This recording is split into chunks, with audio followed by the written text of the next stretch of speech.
voyais sénégalais, Nangadel, ensuite tu voyais malien, Anis Goma, ensuite tu voyais nigérien, Karo, ensuite tu voyais mauritanien, Araduna, ensuite tu voyais togolais, Afwa, ensuite tu voyais swahili, Jambo, ensuite tu voyais tchadien, Lalé, ensuite tu voyais malagas, Manahona, ensuite tu voyais centrafricain, Mibaramo, ensuite tu voyais camerounais, Manamboye, ensuite tu voyais gabonais, Mbolo, ensuite tu voyais congolais, Mbote, ensuite tu voyais zaïrois, Mbote Nayo, Makeleba, on s'est combattant, on a sauté, Makeleba, on s'est combattant, on a sauté, Makeleba,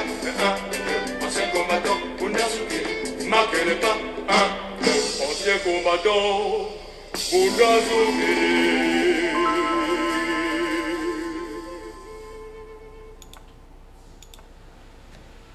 Comment vas-tu? J'ai reçu un commentaire ce matin, un commentaire très pertinent. C'est le commentaire qui montre quelqu'un qui a compris les choses, ce qui n'est pas donné à tout le monde. Même pas africain quand un chef d'État. C'est un commentaire de Tsatsa Michel. Je lui ai dit que je répondrais en vidéo. La réponse que je lui donne, en fait, elle est à tout le monde. Préalablement, nous allons traiter de deux sujets. Le premier, c'est un complément de la vidéo d'hier où nous avons entendu le discours d'Emmanuel Macron au Cameroun, ou en tout cas des extraits. Et il se passe quelque chose dans la vidéo que je t'ai présentée hier. Je suis passé par-dessus, mais il ne fallait pas. Donc c'est quelque chose de très important en vérité. La deuxième chose qu'on va mettre en évidence, c'est encore une fois le travail du groupe qui se fait appeler Les Fétiches de Guerre, qui a fait une vidéo hier soir. Donc on va d'abord traiter du petit coq.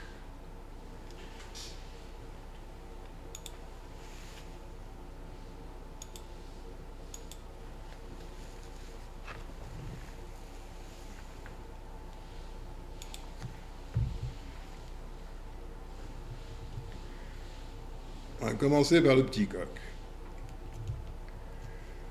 Regarde bien les choses. Et écoute. Vive la République et vive la France!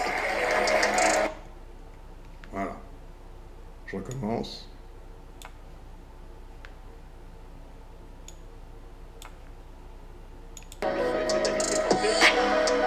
Vive la République et vive la France! Une troisième fois. 3 fois, c'est le nombre parfait pour que les choses soient intégrées. Vive la République et vive la France! Ok pour ça. Bien.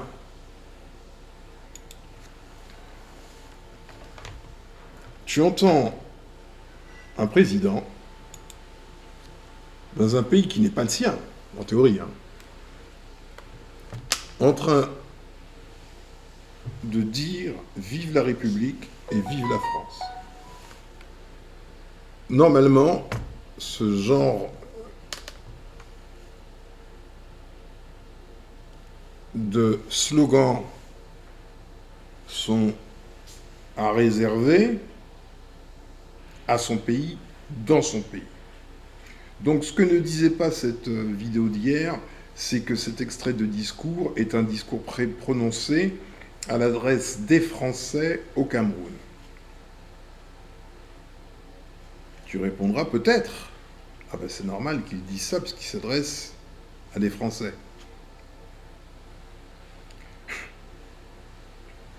As-tu déjà vu le président d'un pays étranger venir en France faire un discours à ses compatriotes. De base. Ça n'existe pas. D'un point de vue diplomatique, c'est pire que de l'insulte. C'est je te marche sur la gueule, quoi, clairement. Et il vient au Cameroun dire à ses agents infiltrés, vive la République et vive la France.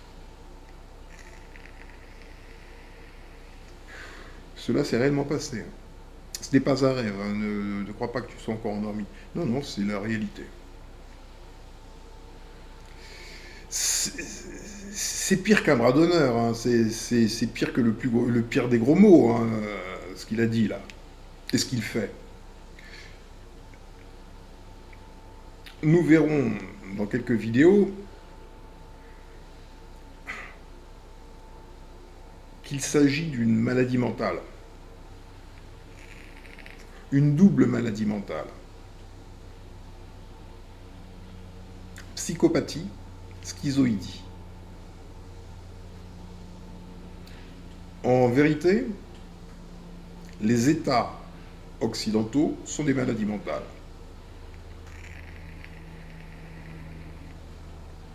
Des psychoses qui n'existent que dans l'esprit de celui qui porte cette psychose.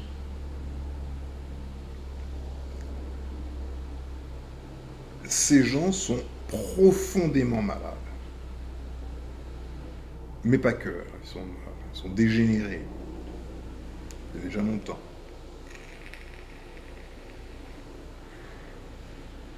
Bien.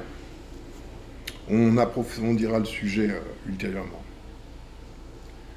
Concernant les fétiches de guerre, la prochaine vidéo sera tout simplement la diffusion de la dernière vidéo qu'ils ont mis en ligne hier soir ou ce matin, je ne sais plus, qui est assez longue, elle dure 7h30, quelque chose comme cela.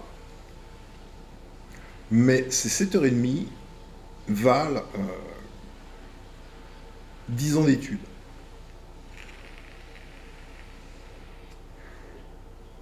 Outre les informations et le niveau de culture générale auquel on accède quand on s'informe, il y a quelque chose de supérieur.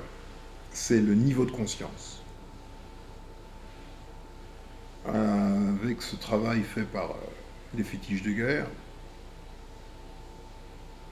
tu devrais pouvoir élever ton niveau de conscience. Parce que, qui que tu sois, hein, évidemment, tu n'es pas conscient. Ou pas assez.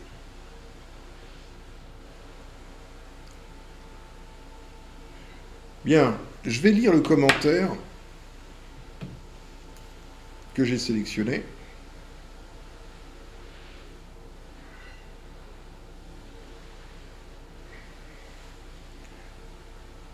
De Tsatsa Michel. Motet, merci beaucoup pour la lumière. Grâce à toi, via tes vidéos, j'ai confirmé certaines de mes intuitions. Essentiellement, les informations essentielles, tu n'y accèdes pas par les moyens ordinaires. Les moyens ordinaires sont contrôlés par ce que nous appelons norma one, ce qui définit la norme, norma, de manière impérialiste, one. Le délire du néandertalien. En effet, mon grand-père maternel était du clan Kana. Je pense aux Cananéens qui ont vécu jadis dans le territoire occupé actuellement, les Palestiniens ou les Israéliens. Et mon grand-père paternel était du clan Tsunga. Je pense à un peuple vaincu par les Khazars. Et bien sûr, ce peuple Tsunga a perdu le territoire nommé actuellement Kazakhstan. Je te rappelle que le territoire des Yamnaya inclut 3 pays, la Russie, l'Ukraine et le Kazakhstan. Ces 3 pays maintenant étaient avant un vaste territoire peuplé de Yamnaya, c'est-à-dire des post-néandertaliens. Oui, la planète bleue appartient aux mélanodermes. Exclusivement. Si les lois divines existent bien, alors, d'une manière ou d'une autre, ce qui nous appartient réellement nous reviendra au bon moment. Pour ton courage et ta simplicité, sois béni encore et encore. Matondo. Je suis d'accord avec toi à 100%, car je comprends un peu mieux le monde dans lequel nous vivons ou survivons. Par exemple, on peut maintenant chanter que c'est pour des raisons génétiques et d'illégitimité que la leucodermie, le monde des Yamnaya, là, le nouveau Yeti ou Bigfoot, il a compris, a toujours méprisé intrinsèquement la femme qui n'avait même pas le droit de voter ou de gouverner une cité. Oui, tu as raison quand tu affirmes que c'est le viol des femmes Homo sapiens par le néo-Yeti qui est à l'origine de la violence ou de la guerre ou de l'enfer sur Terre. L'histoire subliminale de la Belle et la Bête est peut-être une illustration plausible de cette réalité. Une histoire dont le but est vraisemblablement de nous faire avaler l'archétype de ce poison qu'est le rituel de leur apparition abjecte dans le cycle de la vie. Il a certainement regardé mes vidéos, évidemment, et a compris la boucle rituelle de réitération, et notamment cette vidéo qui s'appelle « La culture du viol de Néandertal à Yamnaya ». Comment résumer notre histoire, nous, Homo sapiens? Je crois, sans preuve, que dans chaque étoile de l'univers existent des dieux créateurs qui ont le phénotype de l'Homo sapiens. Noir, donc. L'Homo sapiens est noir. Cela dit, je crois que notre Soleil physique, dont la température tourne autour de 30 degrés Celsius, contient des entités à mélanine qui ont créé Homo sapiens. Néanmoins, au-delà de l'atmosphère terrestre, il y a un grand froid. Dans les ondes ou vibrations ou vie venant du Soleil, précisément des entités habitant dans le Soleil, sont assimilées par notre Terre, qui est responsable du temps chaud ou froid. Ensuite, pendant des millénaires, dans l'abondance presque absolue, l'Homo sapiens a brillé sur Kama, Afrique entre guillemets, entre parenthèses, sous forme d'empire protéiforme. Mais la désertification de la région qu'on nomme le Sahara a certainement provoqué l'apparition du doute en la vie au sein des Homo sapiens. Est-ce que le manque d'amour, la cupidité et la mauvaise utilisation des pouvoirs mystiques qu'offre la mate auraient pu induire l'Homo sapiens dans les méandres du désespoir ou de la malédiction ou du déclin? Si l'eau, symbole de l'amour, favorisant la sédentarisation, représente surtout la vie biologique à au moins 70%. Que signifie donc l'apparition du désert du Sahara à cette époque lointaine? C'est bien à cette période de doute en la vie, entre parenthèses le soleil, que les migrations avaient certainement débuté. En conséquence, au sein de Kama, un équilibre devait être apporté par les Homo sapiens optimistes. C'était la renaissance du dernier empire Kama, ce qu'on nomme maladroitement l'empire des pharaons dans l'égyptologie. De l'autre côté, les Homo sapiens pessimistes par rapport à la vie ont migré partout à la surface de la Terre simplement pour jouir de l'existence. Les découvertes et les évolutions encourageaient leur entreprise. Cependant, il existe aussi des anticréateurs dans l'univers.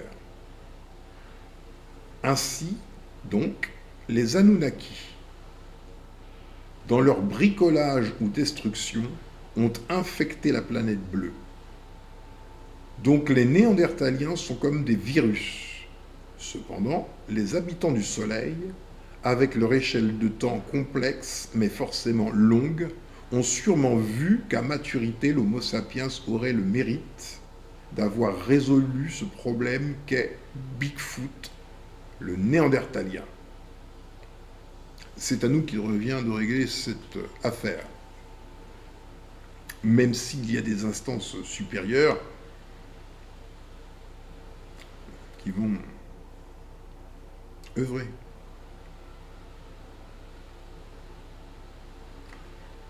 Bigfoot, qui est le Néandertalien, ou plus modestement, aurait le mérite d'avoir résisté.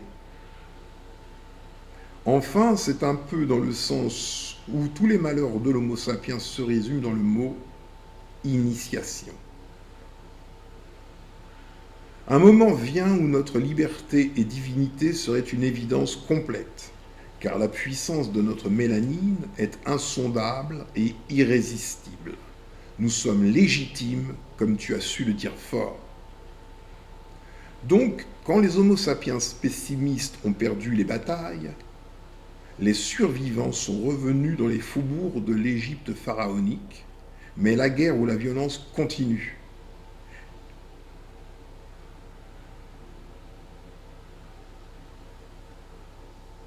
Les élites pharaoniques, ayant perdu les batailles par manque de culture de la violence, le petit nombre d'Homo sapiens restants flâne çà et là dans les vallées, les savanes et les forêts de Kama. Enfin bref, aujourd'hui nous avons des guerriers et guerrières pour défendre notre Kama, notre planète bleue. La lutte continue, surtout en esprit, et il nous suffit d'insérer la Maat dans la sorcellerie africaine. Bon, j'ai dit, maintenant. Waouh. Bien, voilà quelqu'un de très conscient de ce qu'il se passe. Et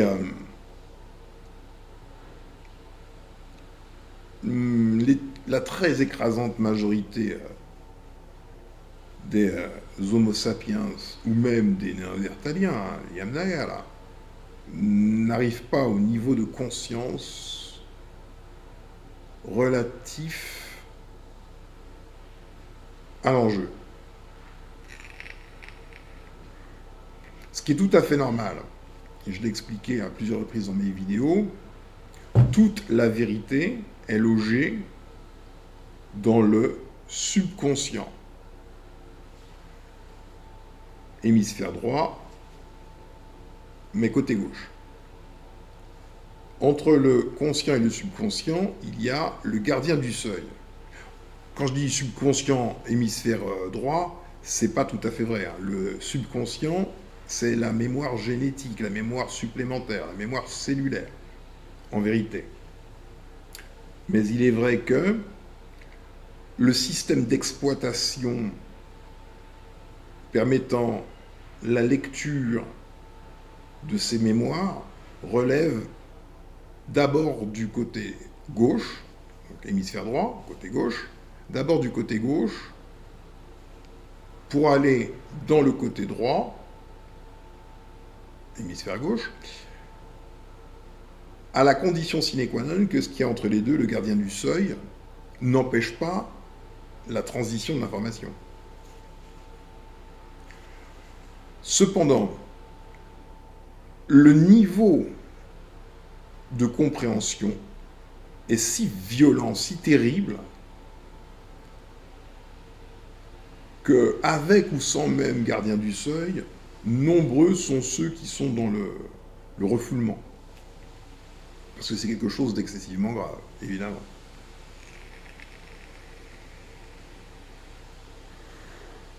Donc on peut se féliciter que Saint-Michel ait rédigé ce commentaire, hein, qui est l'expression de sa compréhension.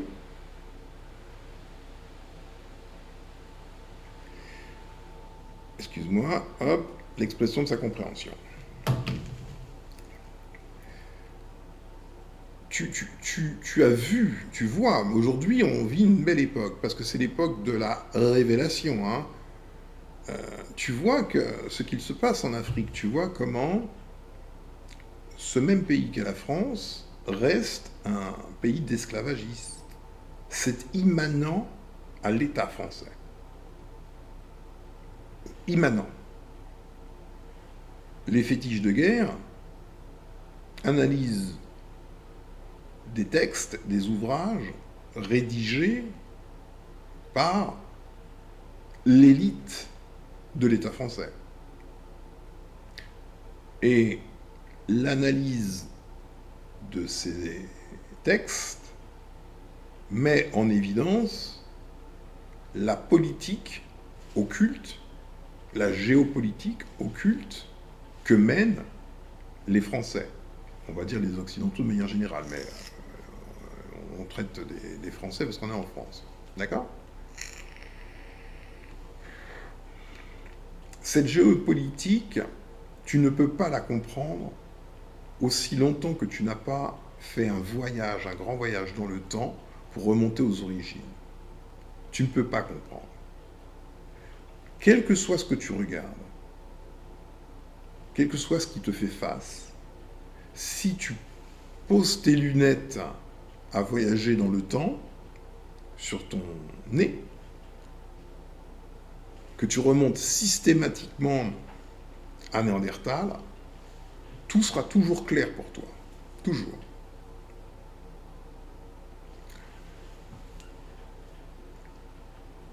Ce n'est pas moi qui ai décidé de ce que les pseudo-blancs, hein, les achromatiques, soient de vrais néandertaliens. Je ne l'ai pas décidé.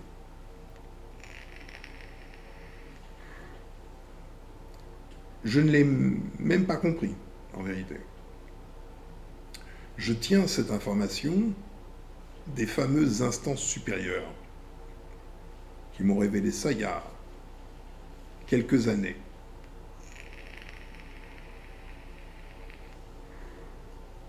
Donc, moi-même, je peux commettre des erreurs.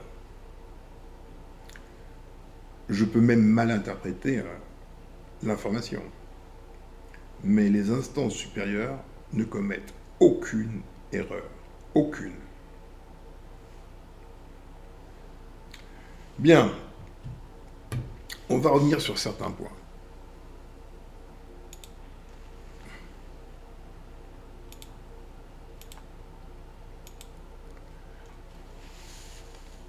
Alors, hier soir, je suis tombé sur une petite vidéo qui m'a drôlement fait sourire, mais pas que tu as peut-être vu. Je pense que oui, hein, parce que ça tourne sur le net. C'est celle-là.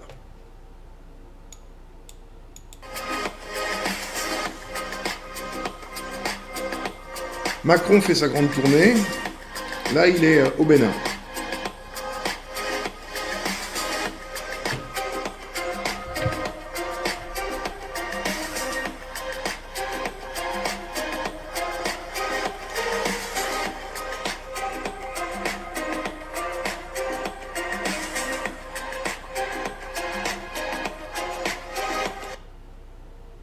Tu as vu le geste ?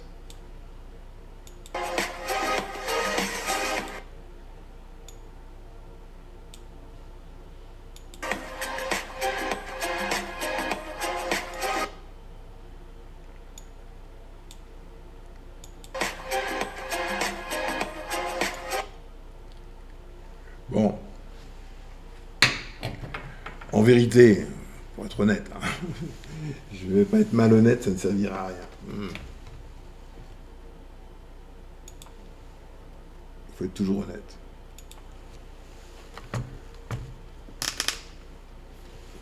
Ce geste n'est pas ce que tout le monde a voulu interpréter rapidement. Vous vous souvenez de ce qui s'est passé avec Donald Trump qui époussetait l'épaule de Macron, d'accord? Vous vous souvenez de cette scène? En vérité, il n'était pas en train de lui taper sur l'épaule et le président du Bénin n'était pas en train de dire « ne me touche pas, t'es sale » du tout, non. En vérité, si on regarde bien la vidéo, Macron ne tapote pas simplement sur l'épaule du président, il nettoie aussi sa veste. Et le président finit de nettoyer. Ça, c'est l'interprétation réelle et véritable. Mais ça ne change rien. Parce que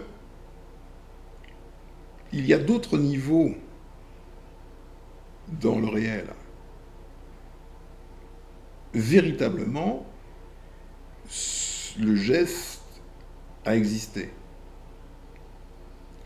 Et à un niveau supérieur, il voulait vraiment dire ce que tout le monde a cru entendre.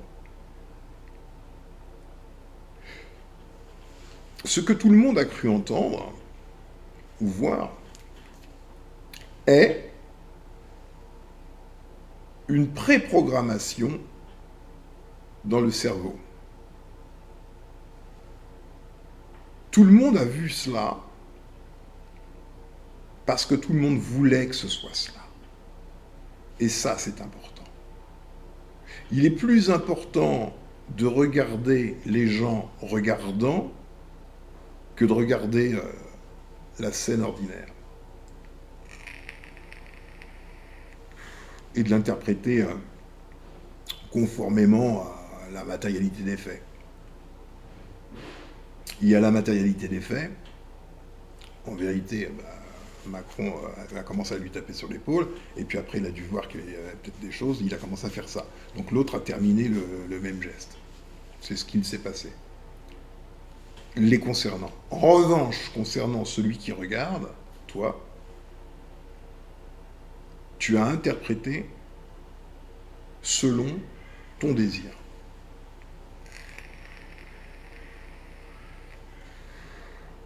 Et tu n'es pas le seul. De très nombreuses personnes ont interprété les choses ainsi, parce que tel est leur désir. Compte tenu de ce qu'il se passe durant cette tournée africaine d'Emmanuel Macron, toute personne un peu éveillée voudrait que le petit coq soit remis à sa place. Et le petit coq, en fait, c'est tout l'Occident. C'est tout le monde achromatique. Donc, néandertalien. Continuons de regarder les choses.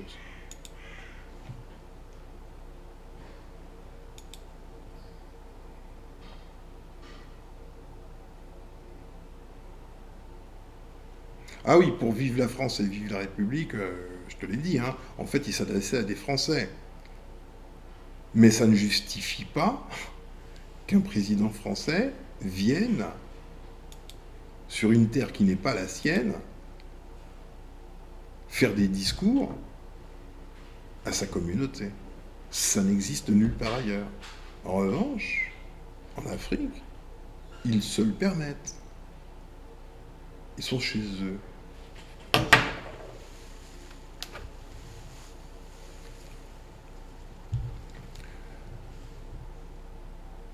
Donc, Satsa Michel nous a dit des choses vraiment intéressantes.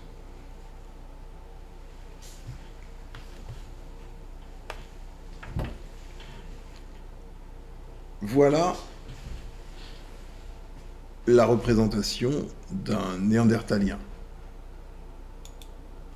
Voilà. Il était à peu près comme ça, sur la fin. D'accord ? Sur la fin Lui, c'est le fameux homme blanc, homme moderne. C'est lui. Alors, c'est lui en plein déclin. Il est totalement défaillant génétiquement, là. Parce que son état premier, c'est celui-là. Le Yéti.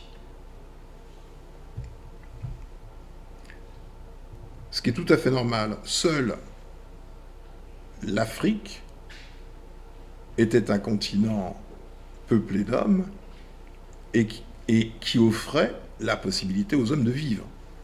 Il faut une température adéquate si on est légèrement vêtu, pour ne pas dire nu. Or, là où est apparue cette chose, il faisait froid. Il avait nécessité d'être couvert de poils. Donc, ça, c'est son état premier. Une fois que ces Anunnaki qui ont produit ça, là, ont eu fini de le produire, il est sorti, il était comme ça. Selon les tablettes sumériennes, ou plutôt la traduction de Zecharia Sitchin des tablettes sumériennes, les Anunnaki auraient produit ça comme esclaves pour descendre dans les mines. C'est un robot biologique. Originellement, selon les tablettes sumériennes, ou la traduction de Zecharia Sitchin de celle-ci, ce machin, c'est juste un robot qui sert à travailler. Point. C'est un besogneux. D'accord ? Et il est devenu ça.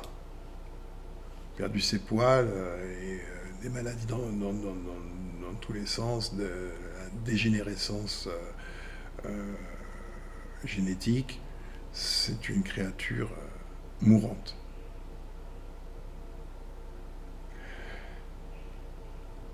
En vérité, cette créature, je te l'ai déjà dit, n'a pas été produite par la vie. Donc, elle n'appartient pas à la vie. C'est pas une créature, c'est l'équivalent d'un aspirateur. Il faut que tu comprennes. Dès lors que tu as compris ça, tu comprends tout. C'est ce que je veux te faire comprendre. Cette créature est née pour être esclave. En tout cas, celle-là. Elle est née pour être esclave, rien de plus. Elle n'appartient pas à la vie. Elle est défaillante, elle ne vaut rien. Elle est misérable. Eh bien, tout ce que les Néandertaliens estiment qu'on devrait leur faire, ils le font aux Homo sapiens appelés Muntu.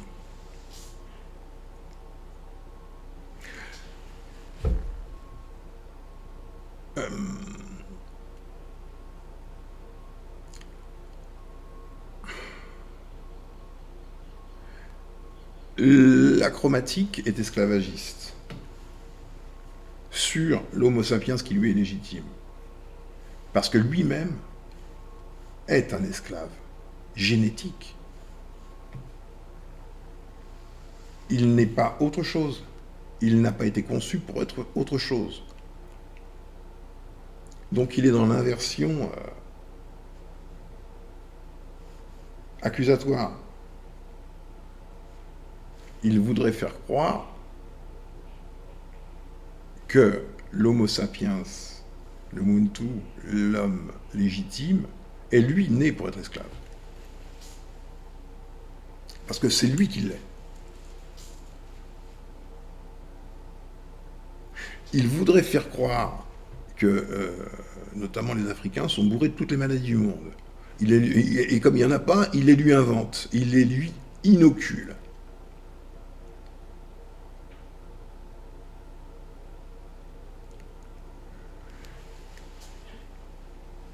Le fameux Joseph Valmore, dont dont traitait Fétiche de guerre,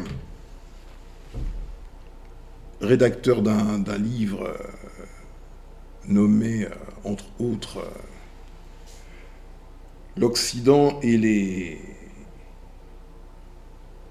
races pseudo-humaines. Là encore, tu comprends qu'il s'agit d'une inversion. La race pseudo-humaine, c'est bien celle-là. Tu comprends? Mais il est porté par la pire souffrance qui soit, qui est le complexe d'illégitimité. Il est éternellement illégitime. Éternellement. C'est une douleur profonde hein, d'être dans la vie et de ne pas appartenir à la vie. C'est d'être un truc qui est là. Il n'aura jamais le courage de remonter jusqu'à ces bricoleurs qui l'ont lâché sur la planète et régler ses comptes avec eux. Non, toute sa souffrance, sa frustration de ne pas être un homme, il la transfère sur l'homme légitime. C'est intrinsèquement un lâche.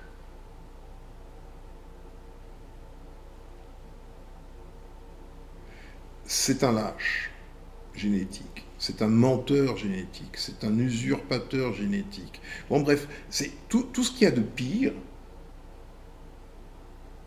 il le concentre.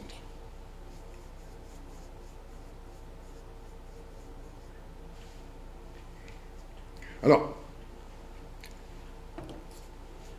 Terre Dieu Avenir a fait un très bon travail concernant le gène MC1R, et ça répond à quelqu'un, Voirgard, il s'appelle Voirgard, Grégory Voirgard, je crois, quelque chose comme ça. Alors Grégory Voirgard, il m'avait laissé un commentaire sur la vidéo, il y a longtemps, hein. Je n'ai pas répondu, évidemment, pas que ça à faire, sur la vidéo qui s'appelle Débunkage de Yves Coppens et Mawa Shigeru dans la tête de Norma Wan. C'est anachromatique, hein, évidemment. Alors, Voirgard, Grégory Voirgard, qu'est-ce qu'il me dit celui-là? Parle de moi. De ma réponse à Yves Coppens. Hein. Preuve en est que vous ne connaissez rien à rien, vous ne maîtrisez même pas les mots que vous employez. Achromatique, ce sont le noir, le gris et le blanc. Vous prouvez simplement à quel point vous n'avez même pas les bases pour comprendre le moindre article scientifique. Bah oui, je descends de mon arbre là. Hein. Bref, du blabla raciste bas du front, aussi pathétique que bling bling.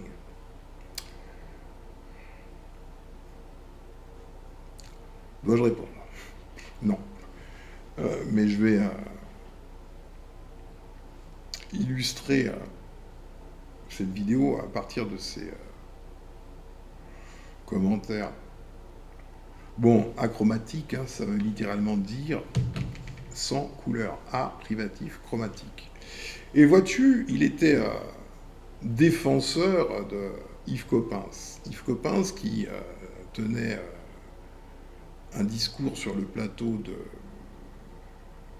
Karine Le Marchand, dans lequel il soutenait les hérésies ordinaires, prétendant que les Blancs seraient des Noirs qui seraient sortis d'Afrique, auraient été choqués par la froidure du climat et auraient perdu leur couleur, sur une ligne achromatique, pour que les rayonnements solaires traversent la peau, tandis que la peau noire fait un écran.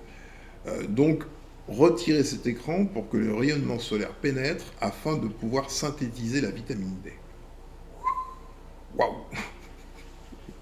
Bon, outre le fait que leur science, hein, c'est pas la mienne, a démontré qu'ils sont présents sur cette planète que depuis 8000 ans, et leur science, je m'occupe que de leur science pour l'instant, a démontré que la dernière période glaciaire s'est terminée il y a 11 700 ans. Bon, ben, c'est 4000 ans plus tard qu'ils deviennent blancs. C'est quand le soleil est revenu, que les températures sont remontées, c'est là que, bah, ah, tiens, les noirs deviennent blancs. God. Donc ils essaient de se trouver une cachette pour se cacher à eux-mêmes qui ils sont, à savoir des néandertaliens. Être néandertalien en soi, ça a pu ne pas être grave du tout. Effectivement, la vie aurait pu produire plusieurs espèces homo, plusieurs types d'hommes, mais ça ne s'est pas passé.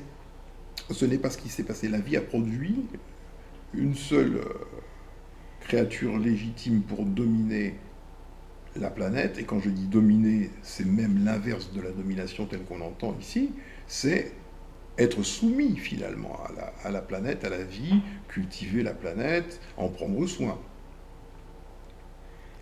Lui fait tout l'inverse. C'est un destructeur.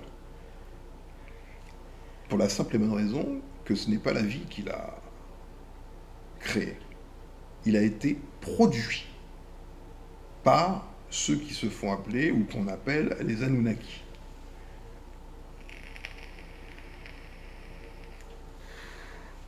Pour ouvrir rapidement le volet des Anunnaki, je les ai qualifiés de extranéens, et pas extraterrestres, extranéens.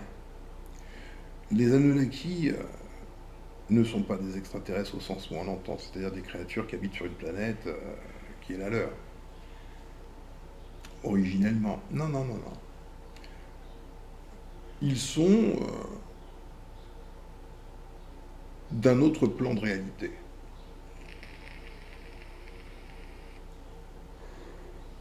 Ils n'appartiennent pas à notre univers.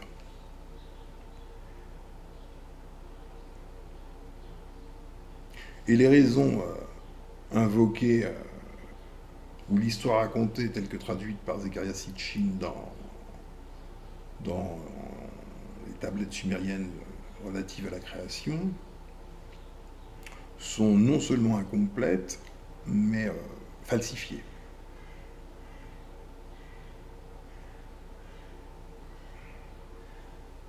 Ce qu'il se passe aujourd'hui, tout ce qu'il se passe aujourd'hui était déjà programmé. En fait, il s'agit d'une guerre. Et le cheval de Troie employé par les envahisseurs, c'est le Néandertal. Néandertal se fait passer pour l'Homo sapiens. Ça fait des siècles qu'il crie à tue-tête qu'il est l'Homo sapiens. Il y a de bonnes raisons à cela. Si on le reconnaît comme appartenant à une autre espèce, pire encore une espèce qui n'en est pas une, il peut être jugé en tant qu'espèce.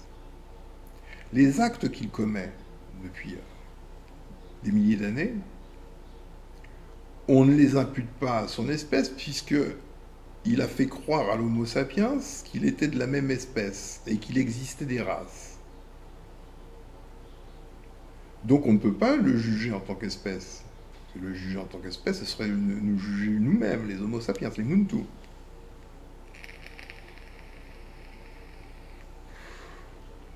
Donc Grégory Voirgard, tu constates que les vérités d'hier ne sont pas forcément celles d'aujourd'hui. Hier, c'était la version stupide tenue par Yves Coppens et d'autres, prétendant que les achromatiques seraient des noirs décolorés. On a énormément de différences. Et nos ressemblances sont le produit d'un rapt, le rapt de notre génétique par le viol de nos femmes. Raisonnons. Si, et c'est le cas, nous avons affaire à une autre espèce, et pire, une espèce non voulue par la vie. En fait, c'est même pas une espèce, c'est un produit.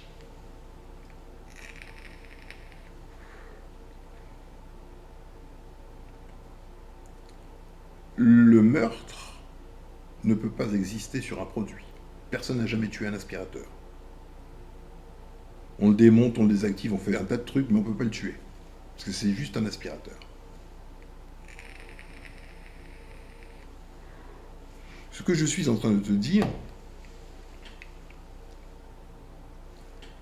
c'est que, d'un point de vue cosmique, je ne parle pas des lois humaines, hein, parce que c'est lui qui les a inventées, je parle d'un point de vue cosmique,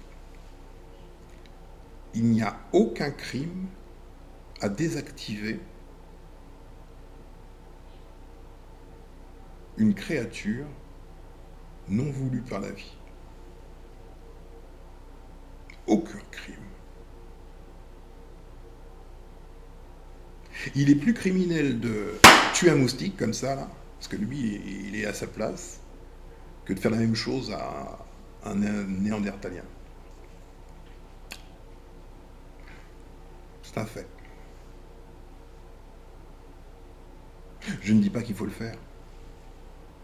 Je dis ce que sont les choses.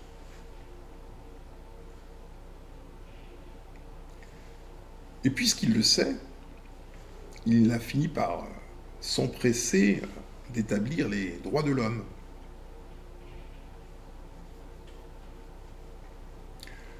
Au moment où étaient rédigés les droits de l'homme, simultanément était rédigé un autre texte.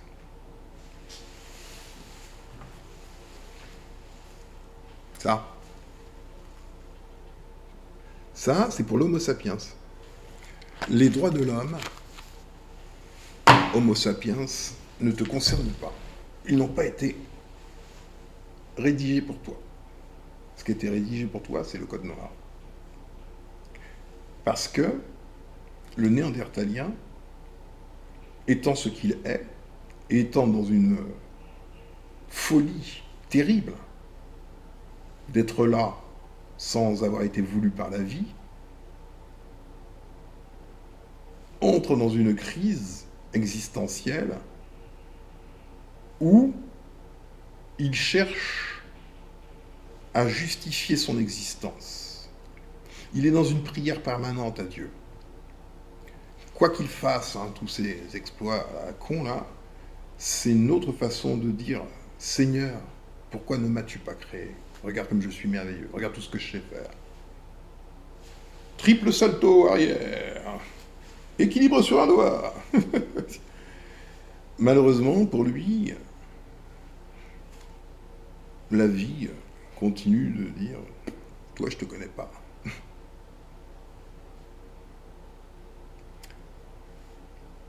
C'est un petit peu l'histoire d'Abel et de Caïn.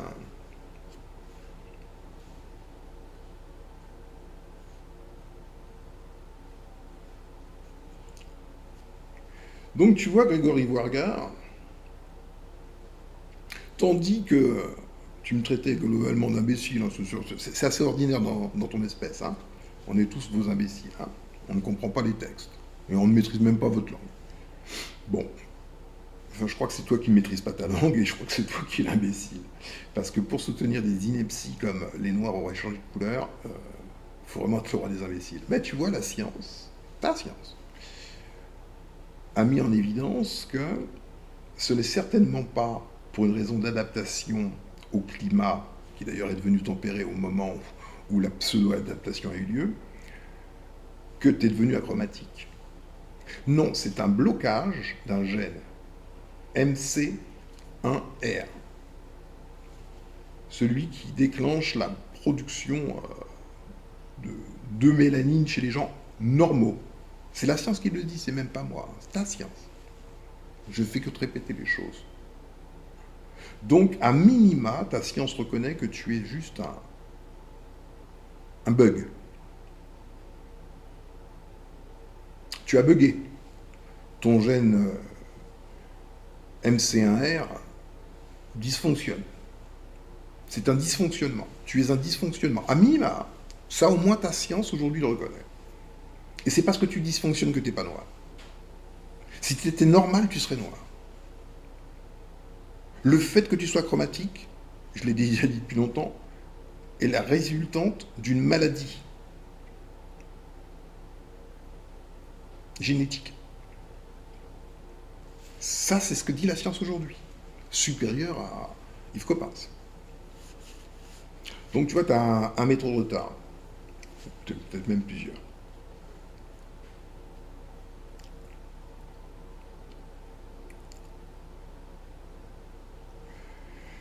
Néandertal est en crise existentielle. Son dieu bricoleur l'a lâché sur la planète, il n'a rien à y foutre. Il sait qu'il est en grand danger puisqu'il est illégitime. On pourrait tout à fait, nous les Muntu, les attraper, dire c'est quoi ça, à quoi tu sers toi, bah écoute, je vais t'envoyer couper de la canne à sucre ou ramasser du coton. Je veux pas te payer, hein, t'es pas quelqu'un, je vais te fouetter. Nous sommes légitimes à le faire. Et c'est précisément parce qu'il sait que ce serait son dû qu'il est dans l'inversion.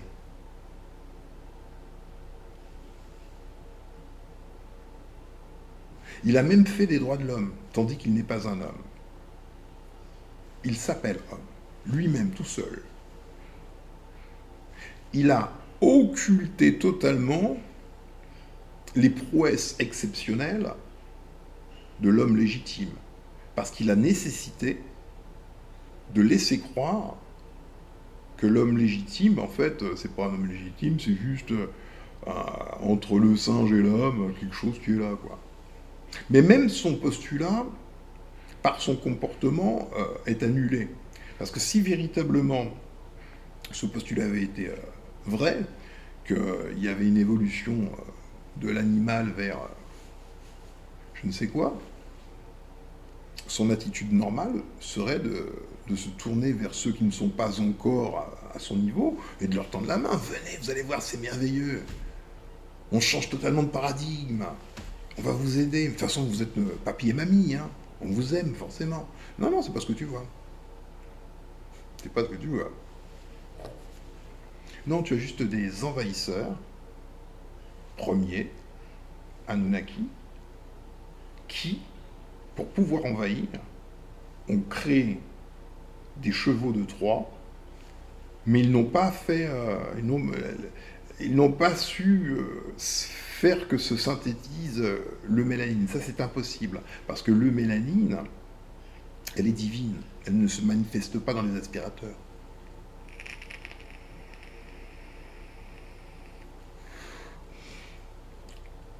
Donc si tu veux comprendre cette chose qu'on appelle le racisme, mais dont le nom est totalement controuvé, hein, il faut que tu repartes dans le passé et que tu comprennes que tu as affaire à une créature en crise totale et qui t'impute tout ce qui lui serait dû. Tandis que lui rédigeait les droits de l'homme pour lui, hein, il te rédigeait à toi, à moi aussi, hein, le code noir, nous définissant comme des biens meubles. Wow.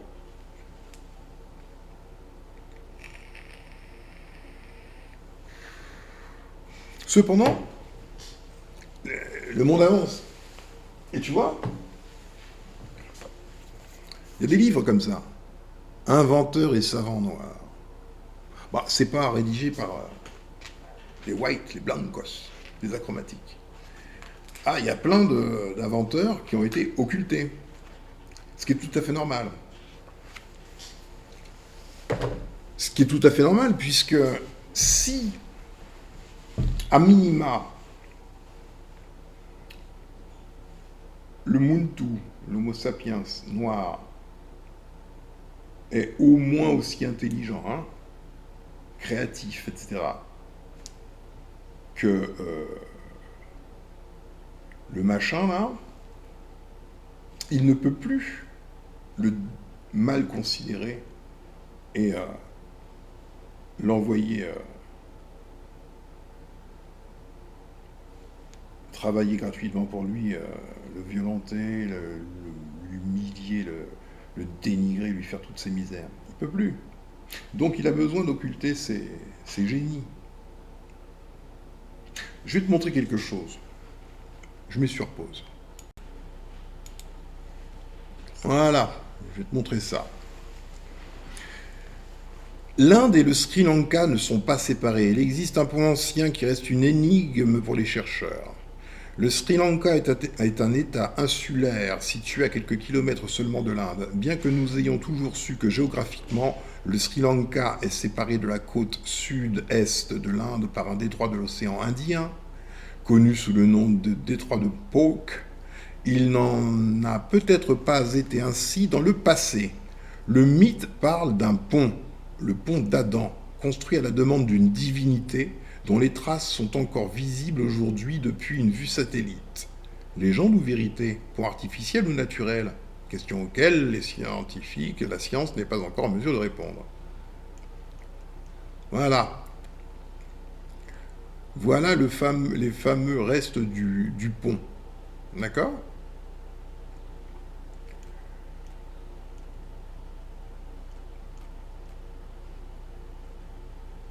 Pont Drama. Or, s'agit-il d'une construction humaine remontant à l'Antiquité? Les chercheurs supposent qu'elle pourrait même remonter à 13 000 ans ou d'un élément entièrement naturel.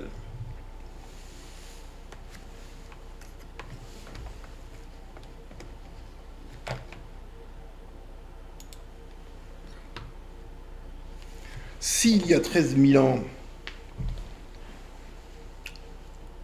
des hommes fabriquaient des ponts pour relier l'Inde au Sri Lanka, ben ces hommes-là, ils étaient forcément noirs, puisque ta propre science dit que tu n'es apparu, toi la chromatique, sur cette belle planète qu'il y a 8000 ans. Donc tu n'étais pas là.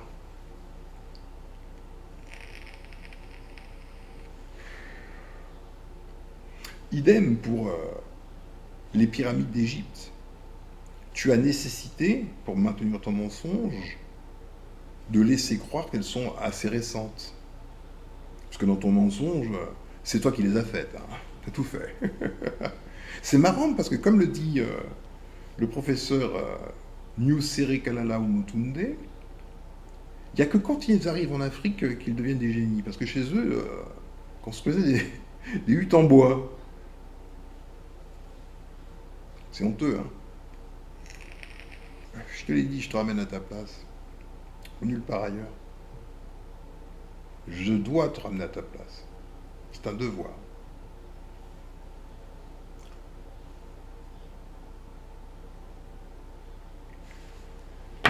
En effet, les choses ne vont pas se passer comme elles se sont toujours passées, me semble-t-il.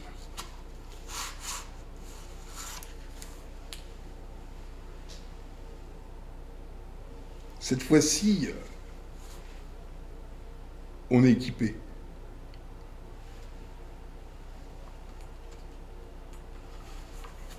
Et je te l'ai dit,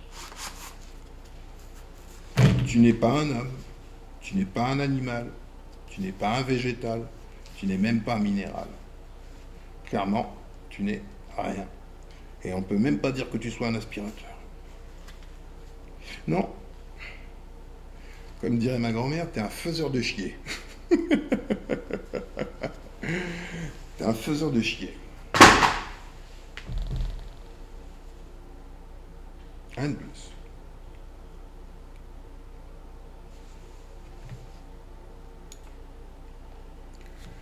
Donc maintenant, s'agissant des ceux qui se nomment panafricanistes et qui sont en fait afro-africains, vous êtes enfermé dans un système de boîte gigogne. Une boîte dans une boîte, dans une boîte, dans une boîte, dans une boîte. L'Afrique, c'est une pure invention de ces néandertaliens. Donc quand tu es afro-africain, tu es enfermé dans une boîte gigogne. Une de plus. Tu as pu faire exploser plein de boîtes, mais si tu te résous à être un afro-africain, tu t'enfermes dans une boîte. Tu n'as pas encore le niveau pour comprendre ce qu'il se passe. Je vais te le dire de nouveau, tu es un terrien. Le terrien, avec un T majuscule. The one and only one. Tu es là depuis, selon la science, 7 millions d'années.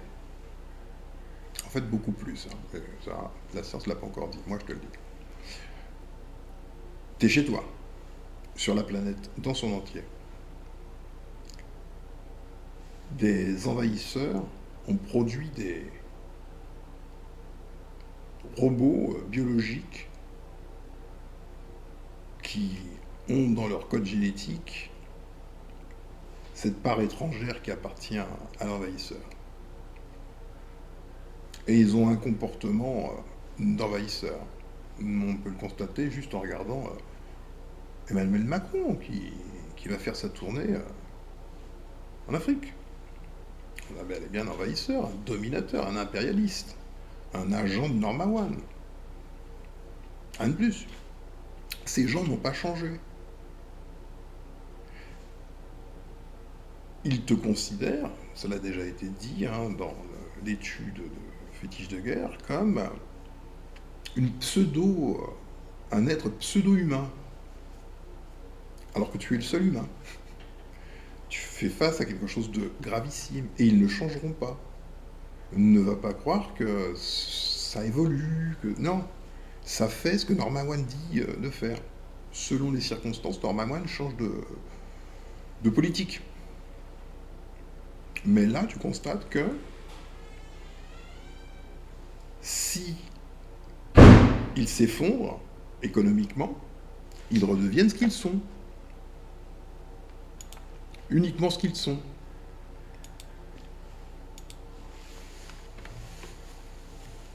Ça. Et ce à quoi ils veulent échapper, c'est eux-mêmes, leur réalité. Et pour pouvoir échapper à ça, crois-moi que ta vie d'Homo sapiens, on l'a déjà vu à 1000 reprises, elle vaut que dalle. Tu comprends? Tiens, tu peux t'amuser, hein. Ta femme de Néandertal. Tu vois qui? Tu vois quoi? Tu vois quoi? Tu vois quoi? Tu vois quoi? Tu vois quoi? Tu vois quoi? Tu vois quoi? Tu vois quoi? Tu vois quoi? Tu vois quoi? Les achromatiques. Ce sont eux.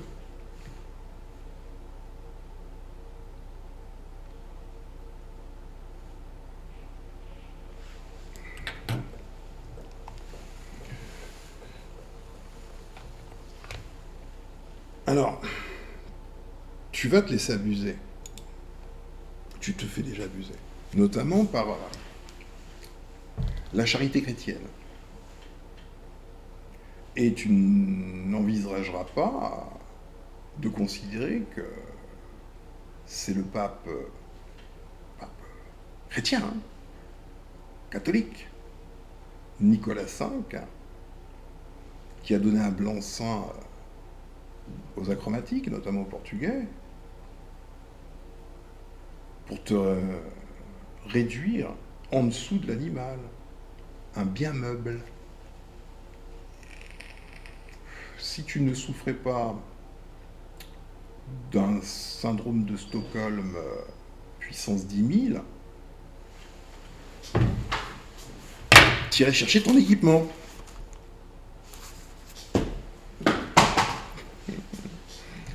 Mais tu es programmé pour tendre l'autre joue. C'est une programmation.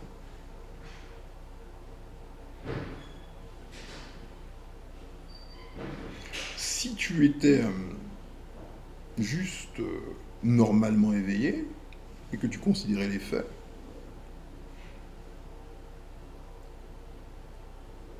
tu n'aurais pas la moindre once de considération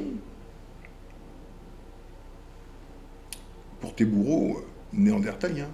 Donc tu es sous le coup d'une sorcellerie. Et il te faudrait trouver l'antidote.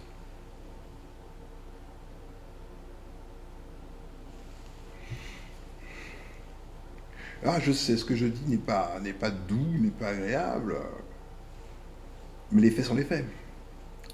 Et comme ils disent dans leur droit, là, les faits sont têtus.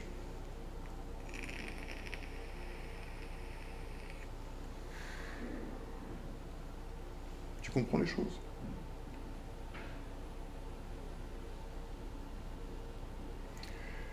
Je vais te laisser méditer.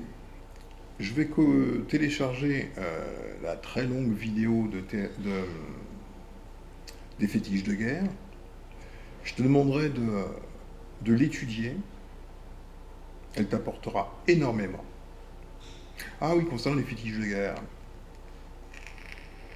Voilà, ainsi d'autres. Hein. J'entends tellement de bêtises. Ce gars-là, des fétiches de guerre, qui se fait appeler le fétiche de guerre, ah ben dans sa vidéo, tu sauras pourquoi il s'appelle les fétiches de guerre gaullistes. Forcément, il y a une astuce, quelque part. Tu vas le découvrir en écoutant ce long live. Donc j'entends des bêtises concernant le fétiche de guerre, qui vient à peine d'arriver dans le milieu panafricaniste. Qu'est-ce que tu racontes comme ineptie, toi? Raisonne. J'ai vu une vidéo de lui qui datait de août 2021, dans laquelle il disait qu'il y a un an, maintenant il y a 2 ans, ah mais il était totalement zombifié, quoi. Il n'en était pas là. Ce qui veut dire qu'en 1 an, il a fait un bond prodigieux. Et maintenant, 2 ans, il s'est envolé. C'est tout ce que tu as à retenir.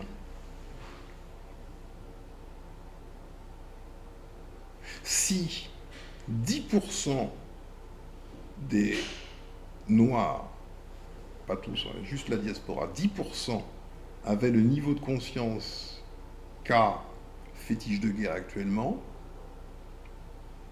ah, ce serait plié. Plié. Donc au lieu de voir le verre à moitié vide, c'est pas un intellectuel, j'ai un tas de choses comme ça, regarde plutôt le verre à moitié plein. Et en fait, il est très très très plein, il n'est pas plein qu'à moitié le verre. Il est plein à ras-bord en vérité.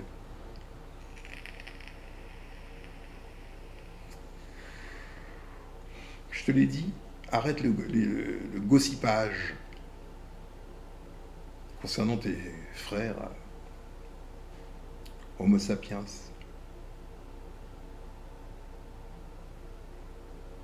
Femme noire, si tu comprends les choses, si tu comprends que quand tu as des relations sexuelles avec un achromatique,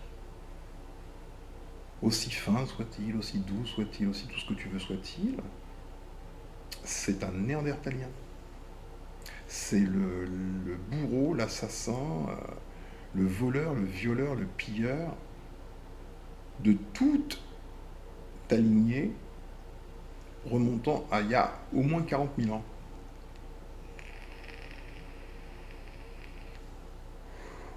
Ce n'est pas un humain, c'est la fameuse bête que je t'ai montrée là.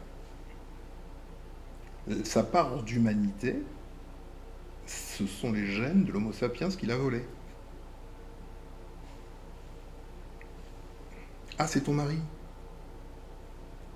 Sorry. Je te l'ai dit. Ceux qui m'ont enseigné les choses ne sont pas d'ici.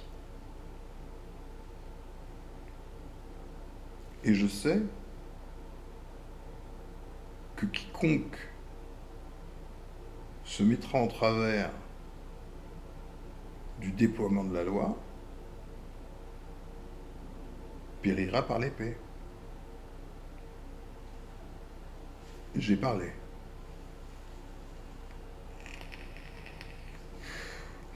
Si tu te fais le défenseur des bourreaux de tes pères, tu suivras tes pères.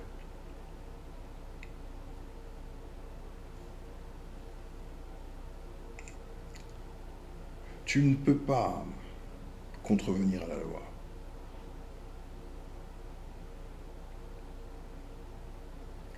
Et tu ne peux pas non plus rester le cul vissé sur ta chaise à attendre que quelque chose se passe, quelque chose qui vienne du ciel ou je ne sais où, sans lever le petit doigt. Personne n'est à ton service.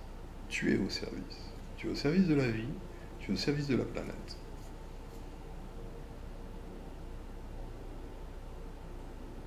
Tu as compris? Bien. Je vais te laisser méditer là-dessus le temps que j'upload la vidéo des fétiches de guerre. Et je lirai tes commentaires une fois que tu auras tout regardé. Il y en a pour 7h30 comme je te l'ai déjà dit. Mais c'est essentiel pour toi. Tu sauras comment te perçoivent, entre autres, hein, comment te perçoivent ceux que tu adules, si tu les adules. Et tu sauras qu'il n'y a aucune union possible. C'est impossible. On ne peut pas s'unir avec un aspirateur. C'est aussi simple que cela. Take care.